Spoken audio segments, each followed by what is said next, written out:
Saudi আরবে কর্মরত প্রবাসীসহ সব কর্মকর্তা-কর্মচারীদের জন্য পেশাগত ফিটনেস ও স্বাস্থ্য পরীক্ষা বাধ্যতামূলক করেছে দেশটির সরকার। সৌদি মানব সম্পদ ও সামাজিক উন্নয়ন মন্ত্রণালয়ের নতুন নির্দেশিকা অনুযায়ী ৩ ধাপে এই নিয়ম কার্যকর করা হবে। পরীক্ষায় প্রয়োজনীয় যোগ্যতা বা ফিটনেস প্রমাণ করতে না পারলে কোনো কর্মী তার বর্তমান পেশায় আর কাজ চালিয়ে যেতে পারবেন না। পরিকল্পনা অনুযায়ী প্রথম ধাপে নতুন কর্মীদের চাকরিতে যোগ দেওয়ার আগেই বাধ্যতামূলকভাবে স্বাস্থ্য পরীক্ষা করতে হবে। দ্বিতীয় ধাপে বর্তমানে কর্মরত ব্যক্তিদের এবং শেষ ধাপে স্থায়ী, অস্থায়ী, চুক্তিভিত্তিক সহ সব খাতের কর্মীদের এই পরীক্ষার আওতায় আনা হবে।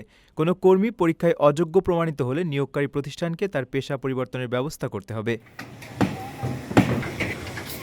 এছাড়া নতুন কোনো কর্মীকে চাকরিতে নিয়োগের ক্ষেত্রেও বিশেষজ্ঞ চিকিৎসকদের অনুমোদন ছাড়া কাজ শুরু করতে দেওয়া হবে না। এছাড়া কর্মক্ষেত্রে কোনো আঘাত, পেশাগত অসুস্থতা, পেশা বা কাজের পরিবেশ পরিবর্তনের সময় অথবা কাজের ধরন অনুযায়ী নির্দিষ্ট সময় পরপর কর্মীদের এ ধরনের মূল্যায়নের মধ্য দিয়ে যেতে হবে।